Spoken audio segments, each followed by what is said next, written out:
কলকাতার new market এলাকায় মাত্র ৪৮ ঘন্টায় বন্ধ করে দেয়া হয়েছে ২২১টি হোটেল ও ৯টি রেস্টুরেন্ট।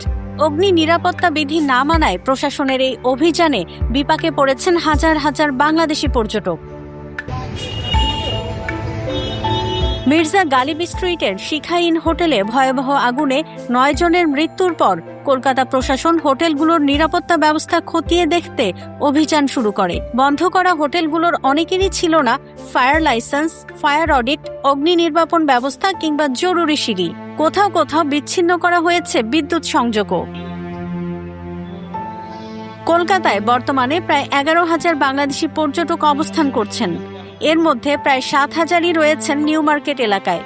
হোটেল বন্ধ হয়ে যাওয়ায় কেউ নতুন থাকার জায়গা খুঁজছেন, আবার কেউ নির্ধারিত সময়ের আগেই দেশে ফেরার প্রস্তুতি নিচ্ছেন। আমরা গতকালকে উঠছি, ওঠার পরে বলছে এখন বলে আমরা ১২টার ভিতরে চলে যেতে হবে। ৭২ ঘন্টা ময়েশ্চার লক সমৃদ্ধ লিলি বডি ওয়াশ, শিয়া বাটারের গুডনেস স্কিন রিপেয়ার করে রাখে সফট ও গ্লোয়িং। হোটেল গতকালকে আসছে আমরা তো, গতকালকে আমরা উঠছি, উঠার পরে বসে আজকে ছাইরা দিতে হইব।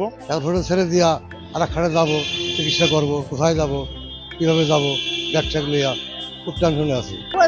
আপনারা সরে যান, আমার তো সরে যাওয়া না, কই যাবো খারাপও পারি। আমাদের এত টাকা পয়সা নষ্ট করে আমরা আসছি, এখানে কোনো হোটেল পাচ্ছি না, ভালো মতো খাবারের দোকান পাচ্ছি না, আমরা কোথায় যাবো এখন?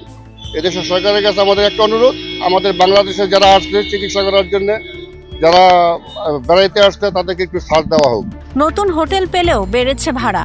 অভিযোগ, কোথাও কোথাও আগের তুলনায় ১.৫ থেকে ২ গুণ, এমনকি আরও বেশি ভাড়া চাওয়া হচ্ছে।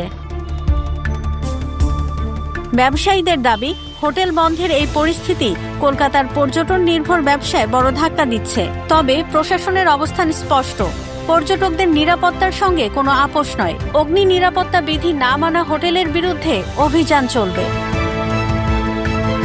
প্রসঙ্গত, নিউ মার্কেটের মির্জা গালিব স্ট্রিটে শিখা ইন হোটেলে আগুনে নিহত ৯ জনের মধ্যে ৭ জনই ছিলেন বাংলাদেশি।